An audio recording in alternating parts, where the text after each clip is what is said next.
jualan es kecilnya, saat ini sekarang dia sudah menjadi konglomerat.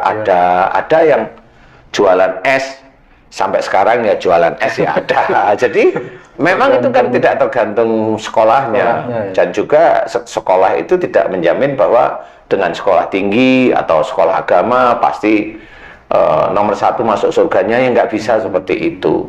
Yang dilihat oleh Allah Ta'ala itu ketaatannya kepada Allah, ya ketaatan sebenarnya, ketaatan, ketakwaan, ketaatan. Jadi bukan hafal ilmunya, jadi ketaatan. Jadi seseorang itu mengerjakan, bukan hafal ilmu. Kalau hafal ilmu itu ya belajar agama dimanapun hafal dia bisa.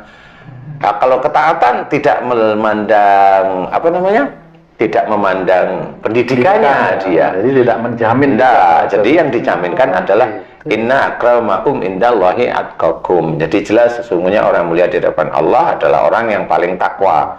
Nah, takwa ini tidak memandang tingkatan pendidikan. Pendidikan itu hanya mengetahui, oh begini toh Allah, oh begini toh yang harus dikerjakan, seperti itu. Kalau ketaatan, enggak, ketaatan itu walaupun dia itu belajarnya dikit, tetapi dia satu ayat dia kerjain, satu ayat dikerjain, itu malah hasilnya lebih bagus daripada hafal tapi ngomong aja. Nggak bisa seperti itu, tapi satu ayat dikerjain, hadis dikerjain, dijaga, dia jaga. Sunnah Rasul itu dia jaga tanpa dia bilang kepada orang lain. Kan seperti itu. Oh, itu bisa dilirik oleh para malaikat yang memang itu imannya tinggi, semakin lama semakin tinggi. Nah, itu ketakwaan dia kepada Allah Ta'ala tinggi, walaupun secara pendidikan biasa, tidak tampak. Enggak, biasa. Ada seseorang umpamanya doktor nih, dia sekolah agama doktor, sekolah agama, kemudian dia berdakwah nih.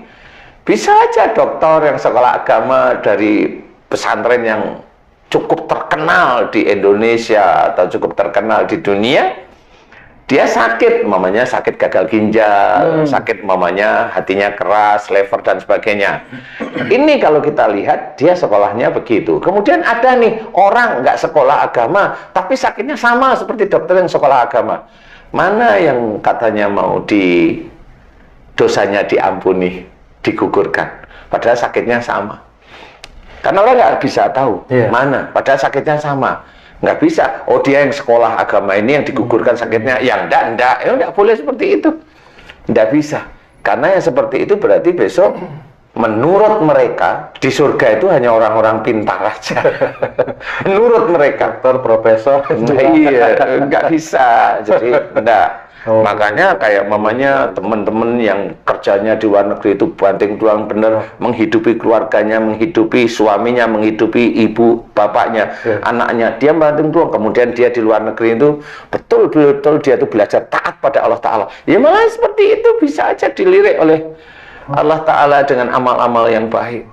Seperti itu. Nanti kalau dia itu pulang ke sini, dia mencoba untuk berusaha, umpamanya, oh udah saya capek menjadi tenaga kerja luar, kemudian dia mencoba usaha. Loh, bisa aja besok usahanya malah naik.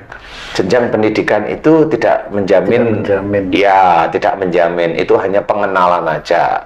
Sama mamanya lingkupnya, kamu itu mamanya sukanya di kafe. Nanti kalau kamu dapat jodoh, ya jodohnya ya begitu-begitu aja. Ustaz, tadi tentang rezeki apa yang kita makan nih Ustaz nih, berupa makanan dan lain-lain, apakah itu juga baik buruknya dipengaruhi oleh cara mendapatkan rezeki itu sendiri Ustaz?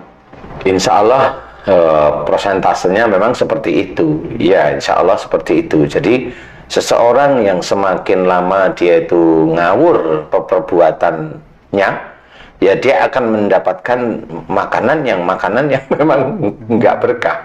Tapi kalau dia itu dalam sehari-harinya itu belajar taat kepada Allah Ta'ala, walaupun yang dia makan itu cuma nasi pecel mamanya, setiap hari itu nasi pecel, itu yang berkah malah yang seperti itu. Jadi memang itu tapi yang tahu itu kan hanya kita sama Allah aja sebenarnya. Kalau orang lain kan nggak ngerti. Kelihatan itu kalau mamanya makan di warung Korea itu kayak orang kaya, ya, kayaknya dari mana kan nggak tahu. Kalau makan di warung Jepang, wah itu orang ini nih, wah, tapi uangnya dari mana kan nggak tahu. Dia naik, momennya naik Messi, dia uangnya dari mana kan nggak tahu. Pengaruh kesehatan juga dipengaruhi juga, Ustaz. Sama kalau istilahnya dia dalam mencari rezeki itu banyak haramnya, otomatis perilakunya itu perilaku tidak baik. Tanggung renteng semua. Iya, ikutlah ya, ikut. Jadi pasti seperti itu.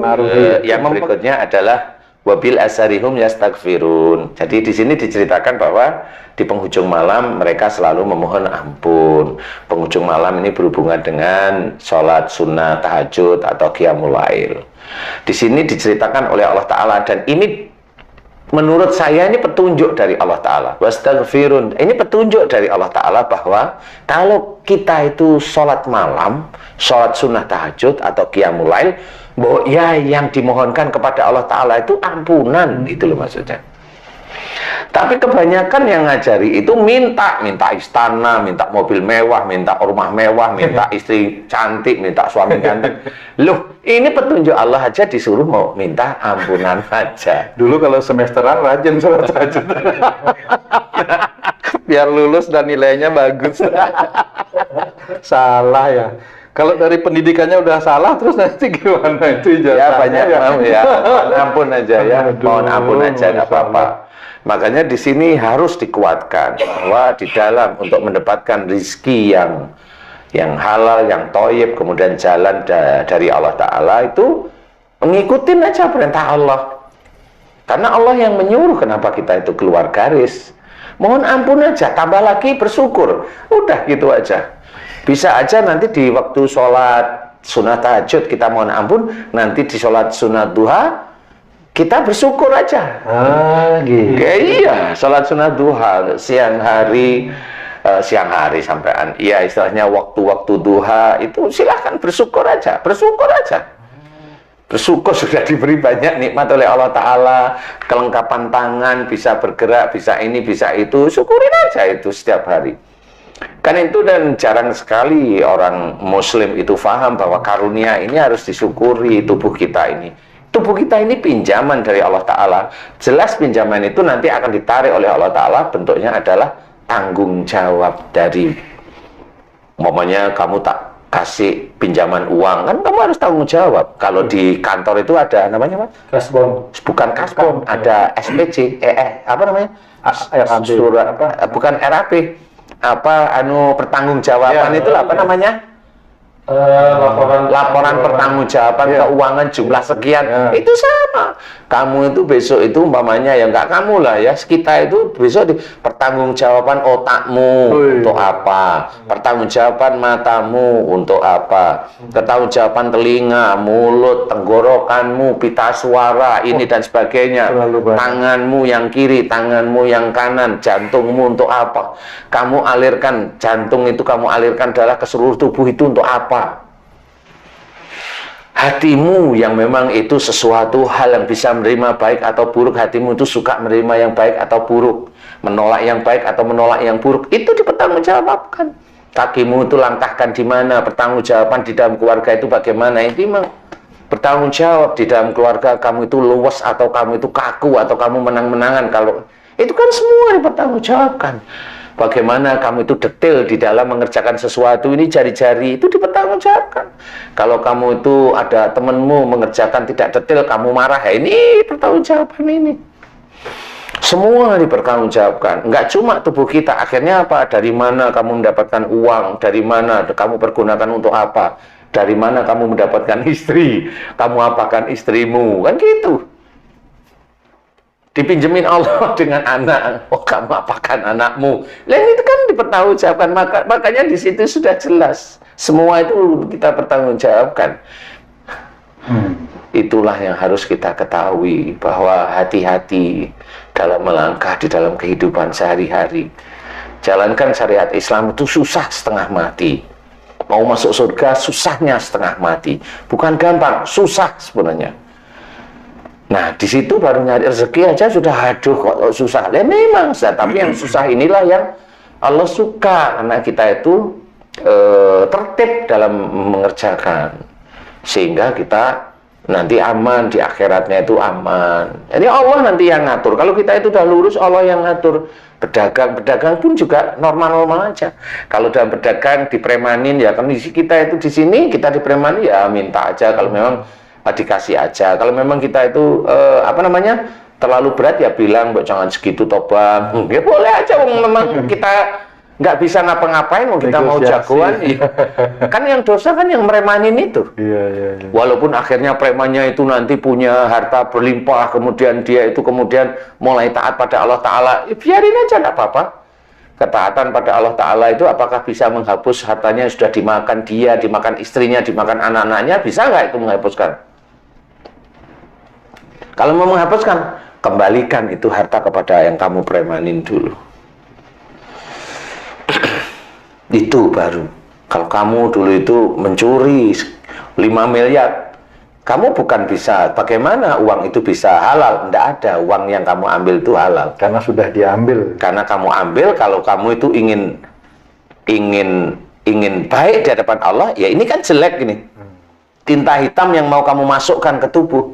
Nah ini kamu pegang, kamu berikan aja kepada yang berhak menerima, yatim piatu kayak duafa yang memang itu membutuhkan, silahkan. Nah itu harta yang kamu ambil, momennya 5M atau 7M, hilang itu hilang di tempatnya, dan kamu nggak perlu kamu sesali yang seperti itu. Kamu selamat dengan syariat yang kamu punya, kamu selamat dengan azammu, dengan tekadmu, itu kamu selamat insya Allah, ya dunia dan akhirat nanti. Nah kamu nanti pada waktu begitu kamu akan diuji terus. Nah di sini cobalah tiap malam mohon ampun aja. Yang mohon ampun itu yang jelas, dari mulai akhir balik kita itu melakukan kesalahan dan dosa itu banyak sekali. Terus dimohonkan ampunan terus menerus itu, sehingga kita itu klop sama seperti apa yang diinginkan Allah. Terus kalau memang Allah belum memberikan tingkatan rezeki, ya jangan protes. Allah yang berhak memberikan rezeki kan tahu hati kita. Bukan berarti saya kan lagi butuh, lah itu kan kamu maksa. Sama seperti preman, ini daerah saya, minta, kan begitu. Masa kita meremanin Allah kan gitu? Saya lagi butuh ya Allah, kan gitu, masa seperti itu? Kan nggak bisa.